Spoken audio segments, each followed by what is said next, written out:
আপনি কি জানেন মুসা কালিমুল্লাহ আজরাইলকে এমন একটি থাপ্পড় দিল, আজরাইলের চোখ একটা বাহির হয়ে গিয়েছিল। তখন সে বাহির হওয়ার সাথে সাথে আজরাইল দূরে আল্লাহর দরবারে চলে গেল। আল্লাহকে বলে, আল্লাহ, আপনার নবী মুসা কালিমুল্লাহ আমাকে থাপ্পড় দিয়েছে, চোখ একটা বাহির করে ফেলেছে। তখন আল্লাহ বলে, কেন তোমাকে থাপ্পড় দিয়েছে? তখন ওই আজরাইল বলে, আমি তাকে সালাম দিই নাই তাই।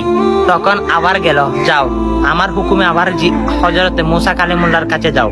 তখন মুসা কালিমুল্লাহর কাছে গিয়ে বলে, আল্লাহ আমাকে আবার পাঠিয়েছে আপনার রুহু কবজ করার জন্য। তখন আপনি কি এই দুনিয়ায় থাকবেন নাকি চলে যাবেন? তখন আল্লাহ রাব্বুল আলামিন থেকে ঘোষণা আছে, মুসাকে বলো তার গোড়ার মধ্যে যতটা পশম রয়েছে পশমের মধ্যে হাত দিতে, হাতের মধ্যে যত পশম আসে তাকে সেতটুক হায়াত দেওয়া হবে। তখন মুসা কালিমুল্লাহ বলে, হে আজরাইল, আমি তোমাকে কেন থাপ্পড় দিয়েছি জানো? তুমি আমার কাছে এসেছো, আমাকে সালাম দাও নাই, সেটা কোনো দুঃখের বিষয় না। কিন্তু শেষ নবী আসবে হযরত মুহাম্মদ মুস্তাফা সাল্লাল্লাহু আলাইহি ওয়াসাল্লাম, তার সামনে যদি এরকম বিয়াদবি করো তাহলে কেমন করবে?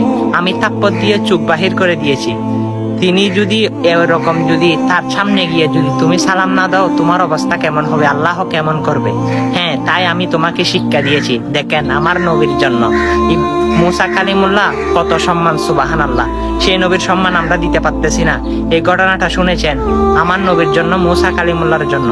এই আজরাইলের ঘটনাটা সকল মুসলমানের কাছে ছড়িয়ে দিবেন, আমিন।